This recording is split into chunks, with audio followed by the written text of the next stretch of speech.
Israël et Gaza dans la prophétie biblique.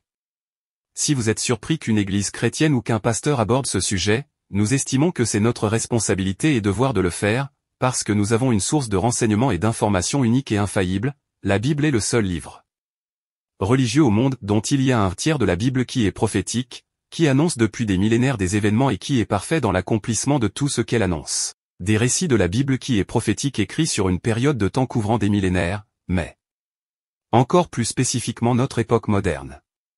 C'est pourquoi nous pouvons à partir de la parole de Dieu apporter des messages comme ceci. C'est pourquoi nous pouvons répondre à la question que les disciples ont posée, il y a 2000 ans à Jésus, mais qui est encore brûlant de pertinence et d'actualité. Dans Matthieu chapitre 24 versets 3 et 4, il s'assit sur la montagne des Oliviers et les disciples en particulier lui furent cette question. Dis-nous quand la fin du monde va arriver, quand cela arrivera-t-il, quel sera le signe de ton événement et de la fin du monde? Et Jésus leur répondit, prenez garde que personne ne vous séduise, les signes sont nombreux, sont évidents et s'accomplissent dans le temps. C'est pourquoi nous avons fait, une série qui est en ligne disponible, une série de 7 messages encore une fois en ligne gratuitement, intitulée La fin des temps. C'est très significatif que Jésus a donné cet avertissement, prenez garde, soyez alerte. Prenez garde, que personne ne vous séduise, ne vous trompe, parce que, lorsque nous regardons et étudions les temps de la fin, il y a toutes sortes de façons dont nous pouvons être séduits. Alors, Jésus a dit prenez garde de ne pas être séduits, nous pouvons être séduits. Lorsque nous sommes parmi ceux qui prétendent, ou lorsque nous pensons pouvoir connaître la date exacte du retour de Jésus, Jésus a dit personne ne connaît le jour exact de son retour, même pas le Fils, seulement le Père. À travers l'histoire même récente, à chaque fois que des groupes évangéliques chrétiens nomment une date, c'est un moment d'embarrassement. En 1987 beaucoup d'entre vous n'étaient même pas nés, à tous les jeunes qui ici, mais en 1987 les plus vieux se rappelleront que en 1987 un des best-sellers numéro 1 en vente comme livre chrétien, en Amérique du Nord, est un livre qui s'intitulait 87 raisons que Jésus revient en 1987. C'est évident qu'en 88, les ventes de livres ont baissé. On peut être séduit lorsqu'on pense qu'on va connaître la date. Nous pouvons être séduits, en cherchant à simplifier, lorsqu'on regarde à Israël et Gaza dans la prophétie biblique. Nous pouvons être séduits si nous cherchons à simplifier un conflit millénaire avec des enjeux de complexité historique, sociale, religieuse, spirituelle et humaine unique dans l'histoire du monde. Israël et le Moyen-Orient sont l'épicentre de l'histoire humaine passée, présente et future. C'est une complexité qui nous appelle à l'humilité. Nous pouvons être séduits. Jésus a dit fais attention de ne pas être séduit. Nous pouvons être séduits par un manque de compassion et d'empathie pour Israël et pour Gaza. C'est des plus grandes fautes de l'Église chrétienne moderne face à ce sujet-là. Notre première réaction, si on a la moindre parcelle du cœur de Dieu, notre première réaction face à tout ce qui prend en place c'est une réaction de compassion, c'est une réaction de pleurs, de compassion, d'empathie, face à la souffrance atroce, le deuil, les drames, les crises humanitaires, les traumatismes intergénérationnels. L'empathie c'est de se mettre à la place de l'autre. Aucun d'entre nous avons vécu en Israël ou dans la bande de Gaza ou en Palestine. Depuis des générations, aucun d'entre nous ne vit en ce moment, cette guerre comme les Juifs et les Gazaouis la vivent. Ça nous appelle à cette compassion. Nous pouvons être séduits en nous enfermant dans la chambre des échos et des miroirs des médias sociaux où la majorité ne font que nourrir leur propre position sans écoute, sans considération ni honnêteté intellectuelle morale. Pour essayer de comprendre la réalité et le vécu d'eux. L'autre, je vous défie comme chrétien à être meilleur que écouter. Un peuple qui écoute, qui réfléchit et qui a de l'empathie. Nous pouvons être séduits par des personnes qui instrumentalisent l'horreur d'une guerre pour leur gain sordide et leur élévation personnelle. J'ai regardé cette semaine un interview de la BBC. Avec un influenceur musulman pro-Hamas qui littéralement nie que les événements du 7 octobre ont pris place. Il dit c'est pas vrai, c'est Israël qui a inventé ça. Maintenant on est capable de faire du deepfake et les photos c'est même pas vrai. Il y a même pas de preuves. L'animateur savait pas où aller. Prenez garde, il y a des gens qui en ce moment instrumentalisent l'horreur humaine, la souffrance humaine pour leur gain à eux. Prenez garde, que personne ne vous séduise. Nous pouvons être séduits par l'orgueil et l'arrogance de penser tout savoir. Écoute-moi, il y a des experts, des historiens du Moyen-Orient et des deux côtés de cette guerre, qui étudient et analysent ce conflit depuis des décennies. Nous devons refuser farouchement toute forme d'amalgame et de généralisation. Les Juifs sont les Palestiniens, sont les Arabes, sont les musulmans, nous refusons tout amalgame. Nous-mêmes à l'intérieur du monde chrétien, il y a des théologiens chevronnés en eschatologie, qui est la théologie des temps de la fin, qui ont consacré leur vie à l'étude des Écritures avec des positions et doctrines différentes sur les signes sur le camp et certains aspects de la séquence des événements en particulier en ce qui concerne Israël. Dans la prophétie biblique et qui sont en accord sur les essentiels de la foi chrétienne. C'est pourquoi j'apporte ce message avec beaucoup d'humilité, avec beaucoup de retenue et beaucoup de tremblement et de prière. Alors j'entends quelqu'un penser à tout ça. Pourquoi faire le message? C'est une bonne question. Je me suis dit, cette semaine quelquefois, vous dites pourquoi? Parce que la pire séduction, la pire erreur, celle qui serait fatale et de conséquences éternelles pour toi, pour ton âme, pour ta destinée. C'est de balayer la Bible et le message de Jésus du revers de la main. Jésus est le seul chemin entre Dieu et les hommes, il n'y a aucun autre chemin et Jésus est la seule réponse et solution à tous les maux et les besoins des hommes et ceux qui l'ont reçu. Voulez-vous applaudir, celui que nous avons dans ce lieu, applaudissez le nom de Jésus. Lorsqu'on parle de l'accomplissement des prophéties bibliques, c'est important de comprendre qu'il y a des accomplissements qu'on pourrait qualifier de généraux et génériques et il y a des accomplissements générationnels.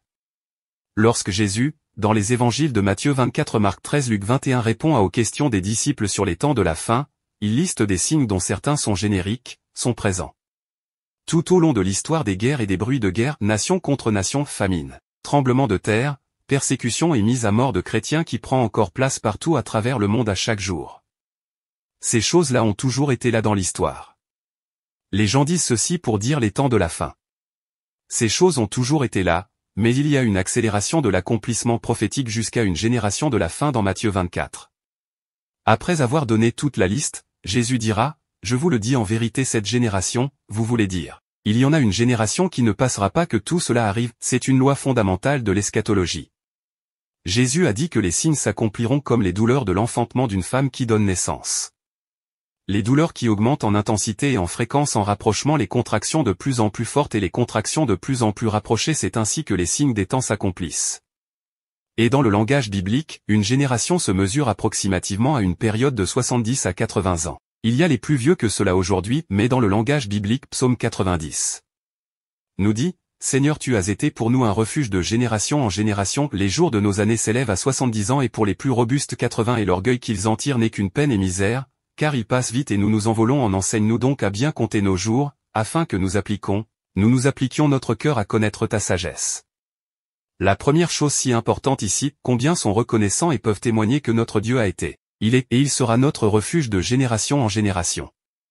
Deuxième chose importante, c'est que l'orgueil que nous tirons de nos jours sur cette terre, ça passe vite et nous en disons à quelqu'un près de vous, ça passe vite et tu t'envoles, dis ça à quelqu'un pour de bon. La troisième chose tellement importante, combien croient que chacun de nous avons besoin de reconnaître que je peux encore grandir en connaissance, que j'ai encore tellement besoin d'apprendre plus comment ne pas gaspiller mes jours, et comment faire compter mes jours devant Dieu. Combien ont besoin de plus de connaissances et de sagesse. Lorsqu'on parle des signes générationnels, encore une fois je fais référence à la série. Parce qu'on avait mis énormément de travail là-dedans. Si ça vous intéresse, vous pouvez aller voir dans la série que nous avons fait les temps de la fin. Il y avait des signes qui s'accomplissent, sont accomplis dans notre génération, des signes comme les changements climatiques, la création qui gémit, la création entière qui gémit, nous dit la Bible, était prophétisée dans la Bible. Les inégalités sociales et économiques, le capitalisme sauvage, le globalisme social, médiatique, politique et économique, les épidémies mondiales globales où le monde entier doit s'arrêter. La mutation de virus mortels était prédit pour la génération de la fin, la diminution jusqu'à la disparition éventuelle de l'argent. Comptant une société où les échanges et transactions économiques individuelles et globales sont informatisés était dans la Bible. La personne près de vous, oui, c'est dans la Bible. Il y en a qui, on a surpris et des centaines de prophéties concernant Israël, concernant ses ennemis, concernant le monde entier. Le Moyen-Orient et le monde se trouvent dans la Bible. Israël est le pivot de toute la prophétie biblique. Si Israël est au cœur de la prophétie biblique, la Bible n'est pas seulement un livre religieux, c'est qui traite de spiritualité, c'est un livre historique. La Genèse enseigne que Dieu a donné cette terre à Abraham. Abraham n'était pas juif, il était durant Chaldie, l'Irak moderne. Dieu a déclaré qu'une nation naîtrait de cette alliance avec Abraham, de cette alliance naîtrait une nation, de la nation, naîtrait un sauveur. Un Messie pour le monde entier, Jésus-Christ notre sauveur. Un sauveur qui naîtrait, qui vivrait, qui mourrait et ressuscitera en Israël et il reviendra à la fin de toute chose poser son pied en Israël. Encore une fois, c'est fascinant. Lorsqu'on parle de la Bible, Genèse, Abraham, c'est fascinant que Israël ait de nombreux pays, arabes et musulmans. On a travaillé et on a signé entre 20 et 23, ce qu'ils ont appelé les accords d'Abraham, en référence au récit historique de la Bible. Les Juifs vivaient 2100 ans avant qu'il y ait la création de la Palestine vivaient en Israël et 2600 ans avant la naissance de l'islam. La Bible est comme toujours certifiée et elle est confirmée par l'archéologie. Il y a des pierres anciennes égyptiennes datant de l'an 1300. Avant Jésus-Christ qui nomment Israël comme occupant du pays comme étant leur pays, ou aussi d'autres pierres 700 ans avant 900 ans avant qui réfèrent à Israël au roi David, et aux récits historiques tels que décrits dans la Bible. Voici ce qui est arrivé historiquement. Pour des milliers d'années, les Juifs ont vécu en Israël, ce pays que Dieu leur a donné. Pourquoi d'autres disent-ils alors maintenant c'est notre territoire? Parce qu'en 586 avant Jésus-Christ quand les Babyloniens ont conquis et pris possession de leur territoire de 186 avant Jésus-Christ allait jusqu'à 1948. 2500 ans quand Israël est redevenu une nation, ils ont été dispersés, ils ont été tués, ils ont été écrasés, oppressés et ceux qui demeuraient dans le pays ont subi l'abus de différents empires. Une succession d'empires sur les générations qui les ont dominés. Les Babyloniens, les Perses, les Grecs, les Byzantines, l'Empire arabe islamique, les croisades catholiques, l'Empire ottoman, l'Empire britannique. Alors vous dites d'où viennent les Palestiniens? En l'an 135 après Jésus-Christ. L'empereur Hadrien, pour écraser une révolte et anéantir ce qui restait des Juifs, a établi une région qu'il a nommée Palestinia du latin pour le mot les Philistins, littéralement l'ennemi voué à éliminer Israël. Cet empereur dira, je vais vous déshonorer en nommant votre territoire, votre pays du nom de ceux qui vous haïssent, de génération en génération et qui verseront le sang pour votre destruction et votre élimination. Alors de cette période jusqu'à 1948 après Jésus-Christ, quand Israël est redevenu la nation et a repris ce qui a toujours été le sien, il y a des centaines de prophéties bibliques qui parlent d'Israël à travers les siècles. Mais particulièrement, sur ce que la Bible appelle les temps de la fin. Les temps de la fin que nous croyons vivre en ce moment, vous pouvez regarder à travers la Bible entière. Je vous donne quelques versets qui sont sur Israël de la fin. Zacharie du prophète Zacharie 12 et 14 de Joël 3 jusqu'à Jésus dans Luc 21, regardez les paroles de la Bible concernant Israël dans les temps de la fin. Parole prophétique de l'Éternel sur Israël. Voici Jérusalem sera une coupe d'étourdissement et d'agitation pour les peuples autour. C'est pas ce que vous voyez en ce moment. En ce jour-là Jérusalem sera une pierre pesante pour tous les peuples et tous ceux qui la soulèveront seront meurtris et encore une fois. C'est ce qui prend place. Israël sera attaqué. Les villes seront prises d'assaut, les maisons mises en ruine. Les femmes violées, les fils et filles tués, enlevés et emmenés captifs ou en otage. Ses ennemis chercheront à se partager son territoire et sur la terre il y aura de l'angoisse, chez les nations qui ne sauront pas quoi faire, les hommes auront l'âme remplie de crainte dans l'attente. De ce qui surviendra sur la terre et de l'Holocauste. De l'Holocauste génocide de 6 millions de Juifs de 1939 à 1945 à l'attaque barbare du Hamas du 7 octobre. La prophétie biblique sur Israël s'accomplit sous nos yeux. Je veux simplement vous présenter 3 pensées très simples. Aujourd'hui dans ce message, Israël, Gaza et la prophétie biblique. Et la première point, c'est une perspective de ce qui est définitif. Il y a tellement de désinformation et de manipulation médiatique fondée sur des idéologies. Qui va être difficile pour nous dans les mois à venir, de savoir vraiment ce qui prend place en temps réel. Je vous donne l'exemple de l'hôpital qui a été bombardé à Gaza. Tout de suite certains, je ne les nommerai pas, mais certains dirigeants m'ont dit tout de suite, on accuse Israël, c'est terrible, ils ont bombardé 500 morts quelques jours à peine. Le lendemain et surlendemain plusieurs sources dont Al Jazeera, qui est une station qui est pourtant très pro-palestinienne, estiment avoir des vidéos qui donnent preuve que c'est un missile du Hamas. Au début ils ont dit 500 morts, non c'est pas 500 morts c'est 50 morts. Chaque mort est une mort de trop mais nous devons avoir une certaine perspective de ce qui est définitif. C'est que le 7 octobre le Hamas attire des milliers de roquettes vers Israël, des membres de l'organisation terroriste ont attaqué des civils dans leur maison. C'était le pire massacre contre des Juifs, 1400 morts. Le pire massacre contre des Juifs. Depuis l'Holocauste des décennies. Comme 260 jeunes qui sont dans un festival de musique qui sont massacrés, qui sont assassinés, de massacres d'innocents, d'enfants, de vieillards, la décapitation de bébés, de familles brûlées vivantes, 1400 morts. Des parents assassinés. Décapités et laissés morts devant leurs enfants, des filles et des fillettes qui sont violées. Pourquoi tu es si graphique? Pourquoi tu dis les choses si précisément? Parce qu'il y a de larges segments des médias qui sont d'un silence assourdissant sur ces massacres et actes barbares et sanguinaires. J'ajouterais ces actes démoniaques, des actes qui sont l'incarnation du mal. J'ai entendu un commentateur quelques jours à peine dire à une des émissions les plus écoutées dire, au moins une bonne chose qui va sortir de ça, c'est que ça va ramener le monde à la table de négociation. Non, on parle d'un massacre, on parle d'assassins, on parle de 200 personnes qui ont été enlevées par la masse qui menace de les assassiner si Israël refuse. Réplique à leur déclaration de guerre et de bombardement des civils le 18 octobre, le monde arabe et dans le monde entier des centaines de milliers de personnes manifestent pour la Palestine et le Hamas dans ce qui est appelé le jour de la colère en Jordanie en Iran. Plus de 1 million de personnes dans la rue qui ont crié pendant 6 heures de temps mort à Israël, mort à Israël, mort à Israël.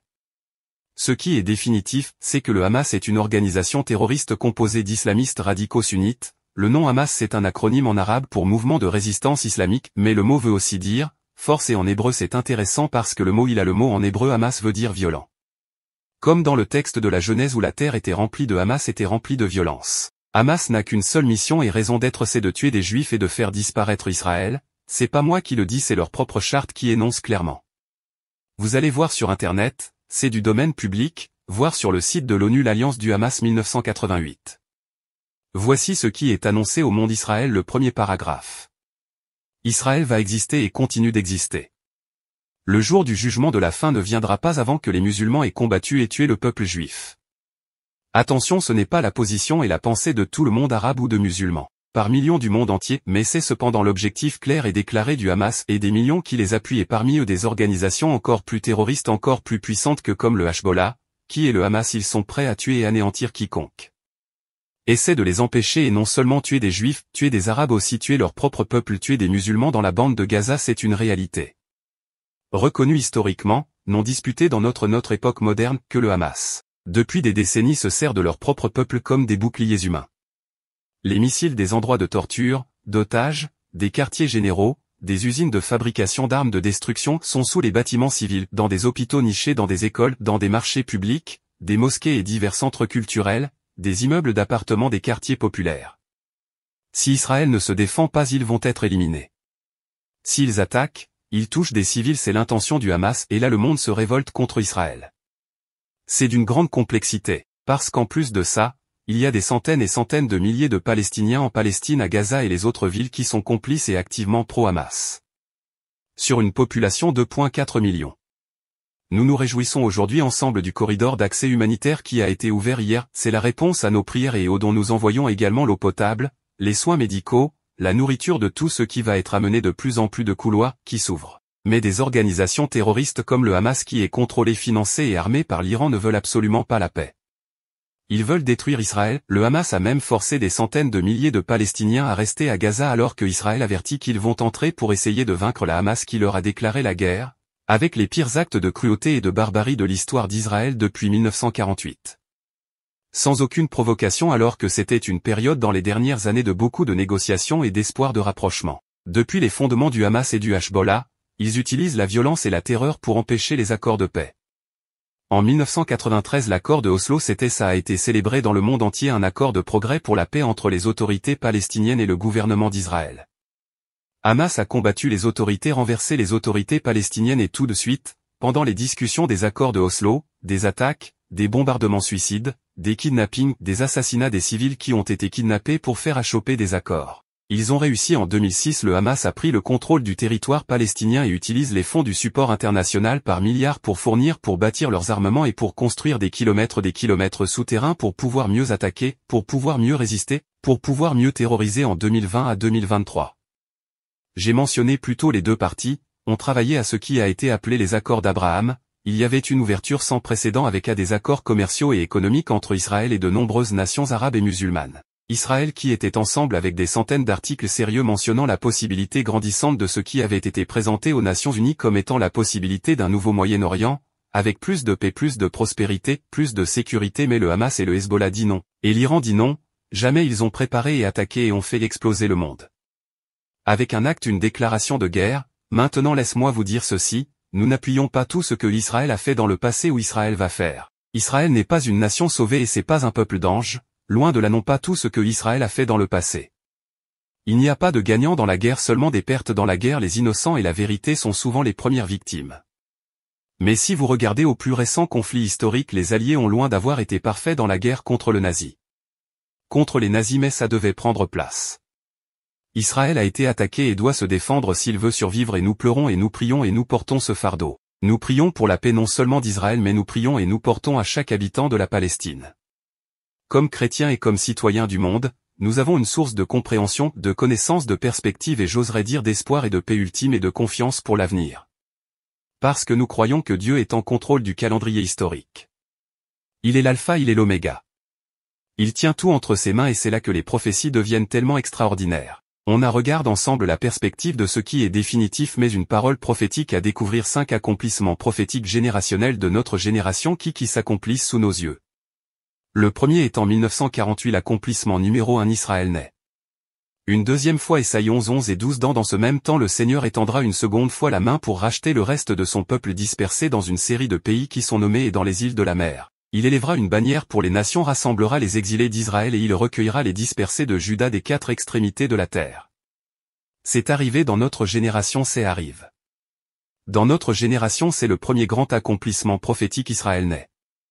Une deuxième fois si nous sommes vraiment les dernières générations ça veut dire que nous devrions pouvoir. Regardez au dernier regard aux derniers 6080 ans et examinez des accomplissements prophétiques empiriques, qui n'avaient jamais été accomplis avant mais qui s'accomplissent maintenant sous nos yeux. Dans notre génération Israël est la seule nation du monde qui a cessé d'exister 2 fois, la première fois Babylone les emmène captifs en autour de 58 avant Jésus-Christ 70 ans plus tard, ils reviennent et naissent de nouveau c'est ce que vous lisez dans Néhémie et Esdras en l'an 70 après Jésus-Christ. Rome a conquis Israël sous l'empereur Titus qui a tué plus de 1 million de Juifs, le premier grand génocide et l'autre qui a pris place 39-45 mais il en a eu à travers toute l'histoire et là. Ils n'ont pas été dispersés en Babylone, ils ont été dispersés dans le monde entier. Jusqu'en 1948 après l'Holocauste où Israël redevient une nation et non seulement tel qu'il avait été prophétisé redevient une nation. La seule nation à renaître de foi mais redevient une nation en un jour c'est ce que Isaïe avait dit Ésaïe 66 qui a jamais entendu pareille chose qui a jamais vu rien de semblable. Un pays, une nation peut-il naître et être établi en un jour? La réponse aux hommes cela est impossible mais avec Dieu tout est possible. Et c'est ce qui est arrivé avec Israël. Regardez l'histoire c'est la seule fois le 14 mai 1948 le mandat britannique a été aboli et David Ben-Gurion a déclaré l'indépendance d'Israël et des grandes nations du monde ont reconnu en une journée la nation d'Israël. Je veux l'annoncer pour les nations mais je veux l'annoncer pour ta vie à toi aussi ce que Dieu annonce ce que Dieu promet il va l'accomplir. Il va toujours l'accomplir. Dieu une parole prophétique à découvrir le premier signe Israël devient une nation. Une deuxième fois et est établi en un jour, il y a le deuxième signe 2 accomplissements fait le ligne du temps. Dans notre génération 48 quelques signes dans notre génération 1948-1989. Accomplissement numéro 2. Les immigrants juifs russes reviennent en Israël prophétisa à plusieurs endroits dans les prophètes Jérémie 31 versets 7 et 8 voici, lorsque l'Éternel délivrera son peuple Israël dispersé les nations il les ramènera de la grande nation du Nord. Il dira voici je les ramène, je les rassemble des extrémités de la terre c'est une grande multitude de mon peuple qui avait été exilé au nord qui revient vers Israël. Si vous regardez à une carte géographique c'est immanquable c'est indiscutable la Russie est directement la plus grande nation directement au nord d'Israël vous avez Israël, vous avez la Syrie, la Turquie vous avez là la Russie. En 1989 la chute du rideau de fer l'ancienne Union soviétique était violemment antisémite anti-juif et sur des générations, ainsi les empêchait de revenir une nation. En Israël il n'y avait aucune chance. L'Empire, l'Union soviétique, les tenait avec une main d'acier mais le rideau de fer tombe, et 1,7 million de Juifs de Russie sont revenus en Israël. Depuis, chacun d'entre eux accomplissant la prophétie biblique de Dieu, que ce qui annonce l'accomplit, les immigrants de la Russie reviennent. C'est un signe incroyable. Ils vivent en Israël, il y a 9 millions de Juifs en Israël 1,7 sont des immigrants russes qui sont revenus. Lorsque j'étais avec David qu'on faisait une conférence j'ai eu le privilège d'enseigner le leadership en Israël, d'enseigner la communication de la parole en Israël et d'enseigner les grandes conférences avec David Wilkerson. Et dans une des grandes conférences, il y avait près de 2000 personnes qui étaient rassemblées, il y avait des traducteurs en hébreu, il y avait des traducteurs en russe en Israël. Parce qu'ils sont là comprenez-vous que Israël est un miracle que seulement la main de Dieu pouvait accomplir. Pensez-y, Israël est 75 fois plus petite en superficie que le Québec. Proportionnellement pensez-y, l'attaque du 7 octobre 2023 avec ses 1400 victimes est 30 fois plus grave pour Israël que le 11 septembre pour l'Occident. C'est hallucinant quand les médias parlent d'Israël comme la grande puissance, comme si le seul ennemi d'Israël était le Hamas. Ils sont 9 millions entourés de 150 millions de musulmans dans une grande partie, dont une grande partie est ouvertement hostile à Israël. L'Iran, la Jordanie, le Liban, c'est 100 millions de personnes avec même l'arme nucléaire, avec toutes sortes de capacités qui a à vous avec une mission vouée et déclarée de la destruction d'Israël. Il y a 22 États arabes, il y a 5 États musulmans, il y a un État d'Israël et attention l'explosion technologique du XXIe siècle permettant une désinformation de masse à l'échelle mondiale contre Israël était prophétisée dans la Bible. C'est la troisième grand accomplissement. Comprenez que, pour que les prophéties s'accomplissent, la Bible prédisait que, ce qui semblait absolument irréalisable il y a 2000 ans, une explosion technologique, telle qu'elle rendrait possible plusieurs choses en même temps, des communications globales simultanées, des armes de destruction massive, des nouvelles capacités de globalisation médiatique, où le monde entier, parce que c'est ce que la Bible disait, les théologiens ne pouvaient pas imaginer comment ça pourrait arriver. Une globalisation médiatique parce que la Bible enseigne que, le monde entier est là pour avoir les yeux sur Israël et sur le Moyen-Orient. En temps réel, c'est ce que Daniel a écrit 500 ans avant 5 à 600 ans avant Jésus-Christ, Daniel 12 1 à 4, en ces temps-là ce sera une époque de détresse telle qu'il n'en a pas eu de semblable depuis que les nations existent. En ce temps-là, ceux de ton peuple qui seront trouvés inscrits dans le livre de vie seront sauvés. Est-ce que des gens ici dont le nom est écrit dans le livre de vie et qui peuvent célébrer que vous êtes sauvés, quel que soit ce qui prend place sur cette planète, vous êtes en paix parce que vous êtes quelqu'un. Plusieurs de ceux qui dorment dans la poussière de la terre se réveilleront, les morts en Christ ressusciteront, les uns pour la vie éternelle, les autres pour leur honte éternelle, s'ils n'ont pas reçu le Seigneur. Ceux qui auront été sages intelligents spirituellement, brilleront comme la splendeur du ciel, et ceux qui auront enseigné la justice à la multitude brilleront comme les étoiles à toujours. Et à perpétuité. Regardez bien maintenant toi Daniel, tiens secrète ces paroles et scelle le livre jusqu'au temps de la fin. En ces temps-là, plusieurs le liront, ils parcourront la terre et la connaissance augmentera. Ça s'est écrit 5605 à 562 ans avant Jésus-Christ, le peuple est en captivité en Babylone et Dieu dit à Daniel, je vais te donner une prophétie, tu dois la sceller jusqu'au temps de la fin, parce que les gens ne la comprendront pas jusqu'à la fin. C'est seulement les gens de la fin qui vont pouvoir avoir la compréhension de ce que je suis en train de te dire. Voici comment les peuples seront. Ils sont dans les temps de la fin des temps, de la fin les capacités de voyage, de déplacement, du savoir. Les connaissances et la science vont augmenter en un coup exponentiellement. Pensez-y, pendant 30 4 000 ans une personne avait en moyenne la capacité de faire 40 km par jour, ça c'est à peu près ce qu'un cheval peut faire en une journée. Aujourd'hui en journée, après les chevaux, à partir du début du siècle, les trains, les voitures mais seulement de 60 à 1980 que les gens ont commencé à parcourir des milliers de kilomètres en avion en une journée. 1900 ans passent où il y a la science n'avance presque pas et soudainement une capacité de transport pour toutes sortes de choses. Des machines de guerre qui sont prophétisées dans la Bible pour les temps de la fin. Une explosion de connaissances, de sciences, la physique, la médecine, l'astrophysique, l'industrialisation tout ça en une accélération, l'informatique, les armements, l'automatisation, la robotisation, les communications, le cellulaire, l'Internet, les réseaux sociaux, l'explosion digitale qui a pris place. À 1900 progression très lente de la science, de la connaissance, des transports, communication, technologie et voici l'évolution de elle en 100, quelques années, de la charrette, et les chevaux à roues au train, à la voiture, à l'avion au supersonique, à la capsule spatiale.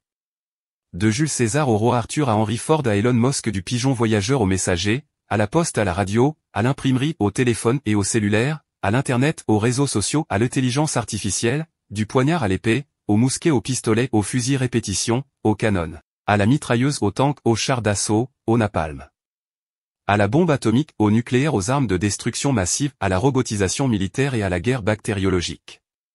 Les experts expliquent que, jusqu'au 19e siècle la connaissance globale avait doublé à chaque siècle de 1900 à 1950. La connaissance double à un rythme exponentiel, jusqu'à ce qu'en 2020. On estime que, dans les prochains 20 ans, le ratio d'augmentation de la connaissance va doubler à tous les mois. Si tu ne te réveilles pas entends ceci. Aujourd'hui nous sommes dans les temps de la fin, Jésus est à la porte, prépare ton cœur, prépare ta vie à rencontrer ton Dieu. Comprenez-vous, les enseignants en eschatologie de toutes les époques jusqu'à 1947 se disaient, c'est tellement impossible. Comment est-ce qu'on peut enseigner le retour de Jésus? Parce qu'ils voyaient clairement qu'il faut qu'il y ait un État d'Israël qui n'existe même pas, il faut que cet État-là qui n'existe pas, soit entouré, que les yeux du monde entier puissent regarder. Il faut que le monde entier puisse être rejoint, influencé et trompé en même temps, qu'est-ce que la Bible prédisait que le monde entier, en fait en termes modernes, serait connecté, et que, alors qu'il serait connecté, c'est ce qui apporterait la plus grande détresse, la saison de plus grande détresse sur la Terre. L'accomplissement numéro 3. Une explosion exponentielle d'informations vraies-fausses qui va conduire à une détresse globale. Sans précédent Jésus le dit de cette façon, le verset en fait la Bible prophétise. Un tsunami d'informations qu'on peut je pense retrouver dans l'accomplissement prophétique. Dans ce qu'on appelle aujourd'hui maintenant l'intelligence artificielle, Matthieu 24, 21 car alors la détresse sera si grande qu'il n'en a pas eu de pareil depuis le commencement du monde. Jusqu'à présent, Il n'y en aura jamais. L'intelligence artificielle et selon moi va changer le monde. C'est l'invention la plus significative de l'histoire humaine. Pourquoi? Parce que c'est la première fois de l'histoire humaine. Pour la première fois, nous ne sommes pas l'intelligence supérieure sur la Terre. L'intelligence artificielle pense 100 millions de fois plus rapide que nous. Elle ne dort pas, elle ne mange pas. Elle ne va pas en vacances, elle ne se fatigue pas, ce sont des centaines de milliers et de millions d'ordinateurs qui vont être connectés à l'intelligence artificielle. La Bible enseigne que la Terre va se préparer pour la venue d'un antéchrist, qui lui va s'adresser au monde entier. Dans leur langue, et qui est capable de s'adresser au monde entier. Il y a l'antéchrist, il a 33 appellations pour lui.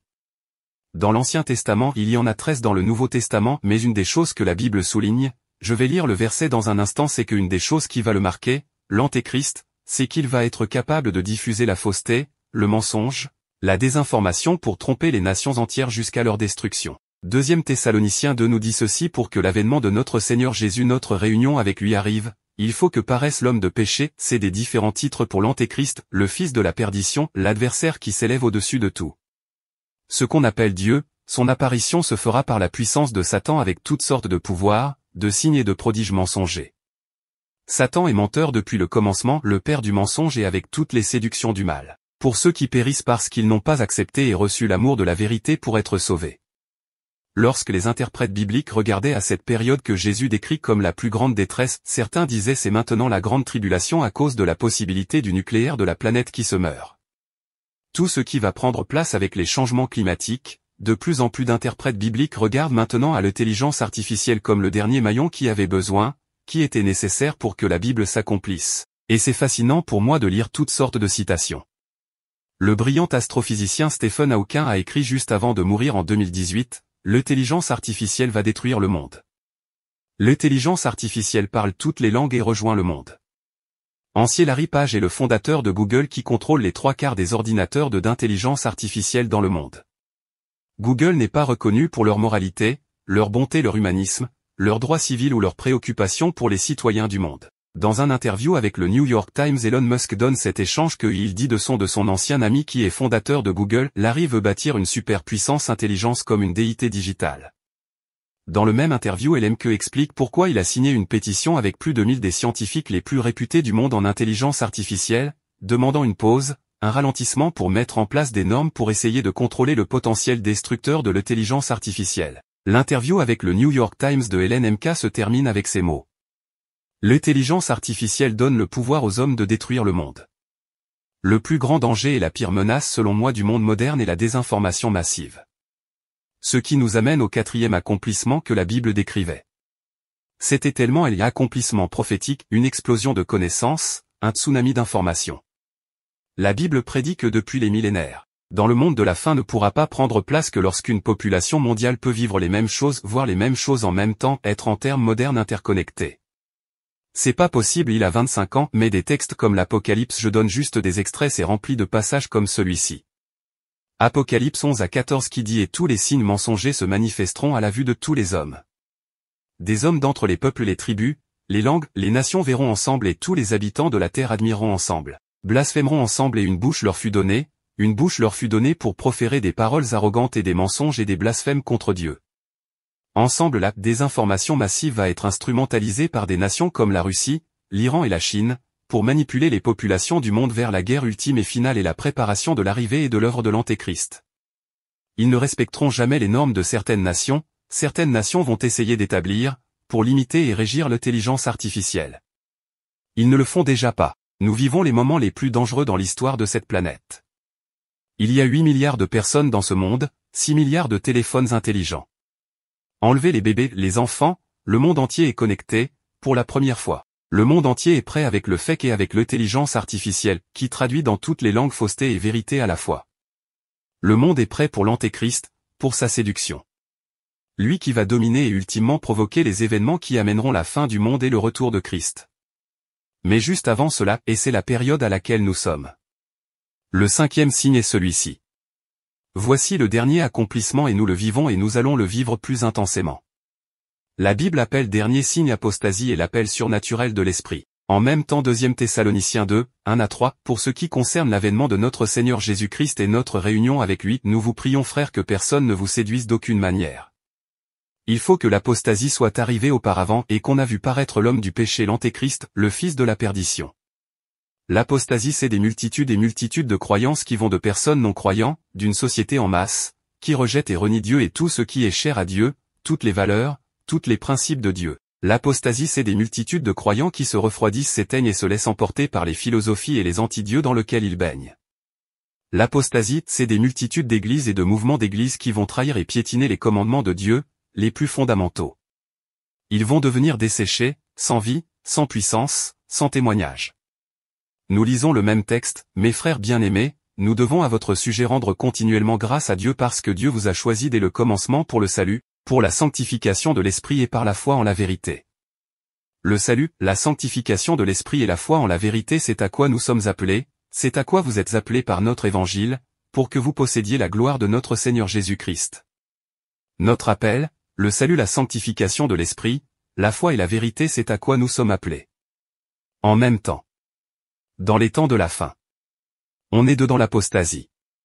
La foi d'un grand nombre qui devient tiède, qui se refroidit. Mais en même temps l'action surnaturelle de l'esprit dans les derniers temps, je répandrai mon esprit sur toute chair. Plus de gens sont venus à Jésus de 1980 à 2023 que de la 3 à 1980, c'est un fait statistique, mais la plus grande moisson n'est pas derrière nous. La plus grande moisson est devant nous. En même temps que l'apostasie, nous allons voir l'action de Dieu et cette technologie qui peut être utilisée, qui sera ultimement utilisée pour le mal. Il y a une prophétie de Jésus qui peut seulement se réaliser dans ce temps moderne. Et cette bonne nouvelle de l'évangile sera prêchée dans le monde entier. Dans le monde entier il y a des gens qui se connectent sur des chaînes et télévisions chrétiennes pour suivre l'évangile. C'est le commencement, cet évangile va être prêché dans le monde entier et Jésus va revenir. Alors, qu'est-ce que Dieu nous demande comme chrétiens devant ce qui prend place en Israël, à Gaza, en Palestine, au Moyen-Orient et dans le monde? Quelle est notre passion à nous? Quelle doit être notre poursuite, notre passion? Quelle est la position qui doit nous définir comme chrétiens, comme peuple de Dieu sur la terre? Jusqu'à son retour, comme génération qui peut voir le retour du Seigneur Jésus parce que tout ce qu'il a prédit, écoute-moi, tout ce qu'il a prédit s'accomplit et son retour va s'accomplir. Avec les signes qui s'accomplissent un à un, qu'est-ce qu'on doit faire? Nous devons prier, demander la paix de Jérusalem. Psaume 122. Que ceux qui t'aiment jouissent du repos, que la paix soit dans tes murs et la tranquillité dans tes palais. À cause de mes frères et de mes amis je désire la paix dans ton sein. Nous devons prier pour Jérusalem, nous devons prier non seulement pour Jérusalem et pour Gaza, nous devons prier pour les multitudes d'innocents qui sont pris, nous devons prier et pleurer sur la souffrance qui nous entoure. Nous devons prier que Dieu intervienne, nous devons prier que Dieu amène la paix. Nous devons prier que Dieu parle au cœur des dirigeants. Nous voulons prier que Dieu fortifie. Parce qu'il y a des chrétiens à Gaza, il y a des chrétiens en Israël, il y a des gens, des multitudes qui sont dans un état de souffrance. Je crois vraiment que c'est possible. Sans aucune culpabilité. Que l'Esprit de Dieu nous réveille aujourd'hui, je crois que à la majorité des chrétiens de l'Occident ne prennent même pas une minute pour prier pour Israël. À chaque jour, à partir de ce matin, je pense à 1 milliard de chrétiens sur la terre, mais pour nous, pour toi et moi. Qu'on puisse lever nos voix vers Dieu comme il nous appelle à faire prier parce que, lorsque tu pries pour la paix d'Israël, tu pries pas en prenant parti, tu pries pour la paix sur toute une région, tu pries pour la paix pour des multitudes, tu pries pour la paix des millions et ultimement tu pries pour le plus de temps possible pour qu'on puisse accomplir l'ordre de Dieu. Nous sommes appelés à prier, à pleurer, à porter. Nous sommes citoyens du monde, nous devons poursuivre la paix. On est appelé à prier et nous devons poursuivre la paix. Quand tu en parles, quand tu es en ligne, dans tes actions, dans tes interactions, à toi qui m'écoutes, prédicateur homme-femme, dans tes déclarations, nous sommes ceux qui amènent la paix. Dans Jérémie 29, toujours fasciné, lorsque le peuple était entouré d'ennemis de ceux qui sont en Babylone, ils ont été amenés en captivité, c'est ceux qui leur ont entouré, de gens qui sont anti-Dieu. Et pourtant dans Jérémie 29 il dit recherche le bien de la ville où tu es en captivité, priez l'Éternel pour sa paix, en sa faveur, parce que votre bonheur dépend du sien. Je connais les projets que j'ai formés sur vous, dit l'Éternel, projets de paix et non de malheur, afin de vous donner un avenir et de l'espérance. Vous m'invoquez, vous me priez et je vous exaucerai, vous me chercherez et je me laisserai trouver par vous. C'est le temps de prier, c'est le temps de poursuivre la paix et c'est le temps de nous préparer, c'est le temps de nous préparer parce que Jésus n'est pas seulement à la porte des nations et de l'histoire, il est à la porte de ton cœur. C'est ce que Jésus a dit, il termine son message dans Matthieu 24, instruisez-vous par une comparaison du figier. Le figuier c'est Israël, c'est les nations autour d'Israël dès que les branches deviennent, lorsque tu vois ces choses prendre place et que les feuilles poussent, vous connaissez que l'été est proche. De même quand vous verrez toutes ces choses, sachez que le Fils de l'homme est proche. Il est à la porte, il est à la porte de l'histoire, il est à la porte de la fin des temps, il s'apprête à déverser son esprit pendant l'apostasie et à mener son peuple avec lui. Et après la pire période de l'histoire humaine inimaginable, la grande tribulation va être sur la terre, tu peux être de ceux que Jésus va avoir enlevés avec lui en sa présence. Je vous le dis en vérité, cette génération ne passera pas, que tout cela n'arrive, et le ciel, la terre passeront, mes paroles ne passeront pas. Jésus le Fils de l'homme est à la porte. L'Apocalypse termine avec ces versets, « Voici je me tiens à la porte et je frappe, si quelqu'un entend ma voix et ouvre la porte, j'entrerai chez lui, je souperai avec lui. » Le dernier verset dernier du livre de la Bible, livre plus prophétique de la Bible, Apocalypse. Les derniers quelques versets du dernier livre, qui adresse la fin des temps. Nous sommes Apocalypse 22, 17 à 19. L'Esprit de Dieu à travers l'Église dit: Viens, et que celui qui entend et qui a soif vienne, et que celui qui veut prenne de l'eau vive gratuitement, car celui qui atteste ces choses, Jésus dit, oui, je viens bientôt, et nous, son peuple, nous répondons Amen. Viens Seigneur Jésus. Je vous appelle à pencher la tête pendant un moment ici, tous les chrétiens qui sont dans ce lieu et les milliers qui sont en ligne, toi une personne à la fois de l'autre côté de ton écran. Jésus n'est pas seulement à la porte des nations et de l'histoire, il est à la porte de ton cœur, il frappe. Si tu me laisses entrer, si tu as soif, si tu reconnais ton besoin de moi. À travers son esprit et à travers l'Église que nous sommes si imparfaits, si humaines, l'Esprit et l'Église plaident avec toi aujourd'hui, reviens à Dieu. Alors voici mon appel ce matin, pour toi, en ligne, pour toi ici, chaque personne unique devant Dieu. Dis, connais tout de toi, passé, présent et futur. Tu entends ce message, tu es ici, tu dis, Seigneur, je me suis refroidi, je me suis éloigné. Je veux revenir à toi. Je m'étais éloigné de l'Esprit qui m'appelle au salut, à la sanctification, à la foi et à la vérité. Tu m'appelles et tu me dis viens, et ce matin je viens à toi. Tu es ici ce matin et tu dis, je vois ce qui se passe en Israël et dans le monde, je vois tous ces signes qui s'accomplissent, l'Esprit de Dieu parle à mon cœur, en ce moment, je veux faire ma déclaration de foi. Je parle à des jeunes et des moins jeunes de 12 à 92 ans. Je sais qu'une dame qui m'écoute que à 99 ans qui entend ce message ce matin, quel que soit votre âge, le nombre d'années que vous êtes à l'église, quel que soit l'arrière-plan religieux que vous avez, il y a un jour dans ta vie où tu dois dire je fais mon choix d'accepter le Seigneur Jésus dans ma vie. Mon Seigneur, mon Sauveur, je n'ai pas la folie de penser que je n'ai que l'orgueil. De dire que je n'ai jamais péché. Tous ont péché, qui veut dire manquer la cible. Ils sont privés de la gloire de Dieu. Jésus à la croix a porté tous tes péchés et les miens, passés, présents et futurs. Il meurt, il ressuscite, il n'y a rien que tu peux faire pour gagner ton salut, tu peux seulement recevoir ce que Jésus a fait. Et ce matin, si tu es ici, tu dis, Seigneur, j'ai besoin de revenir à toi, je m'étais éloigné, j'ai besoin de toi, je veux revenir, ta voix m'appelle et tu dis viens, alors moi aussi je dis viens, j'étais pas prêt mais je vais être prêt, je veux ce matin. Tu as 12 ans, tu as 15 ans, tu as 20 ans, 30, 40, 50, 60, 80, tu viens à l'église de manière machinale ou parce que tes parents t'amènent ou parce que ton épouse ou parce que c'est ton héritage ou tu étais chrétien brûlant, certains moments donnés, mais tu étais éteint au moment où on se parle. Soit tu es éteint spirituellement, tu as besoin de te lever, de dire Seigneur, je reviens à toi. Seigneur Jésus, je vais être prêt pour ton retour. Jésus, tu frappes à la porte de mon cœur depuis longtemps. Mais ce matin, je te dis viens, j'ai soif, j'ai bu à tout le reste mais j'ai soif de toi, j'ai soif des eaux que tu donnes, je reviens à toi Seigneur Jésus. Pour toi qui n'as jamais donné ta vie au Seigneur, tu es en ligne, tu écoutes ce message, en ce moment ici dans cette salle, je n'ai jamais donné ma vie au Seigneur, je savais même pas réellement tout ce que c'était. Eh bien, si tu comprends que tu as une date de naissance physique, tu es né physiquement, Jésus dit tu dois naître de nouveau, et tu peux naître de nouveau aujourd'hui. Toute faute passée, présent et futur effacée, et comme Jésus est mort et ressuscité pour toi, tu peux le recevoir comme ton Seigneur, ton Sauveur, et la même puissance de la résurrection, l'Esprit de Dieu, l'Esprit et l'Église t'appellent à venir, et le même Esprit de la résurrection qui a ressuscité Jésus d'entre les morts peut habiter en toi, et ça va changer ta vie ici et ça va changer ta vie pour toujours. Ton éternité. Le croyant n'a pas peur lorsqu'il voit les signes, le croyant va aux études et travaille et développe sa carrière et élève ses familles, et le croyant est épanoui. Quelles que soient les circonstances autour. Il a compassion pour ce qu'il voit et entend, mais il est sur un rocher, Jésus-Christ est notre rocher.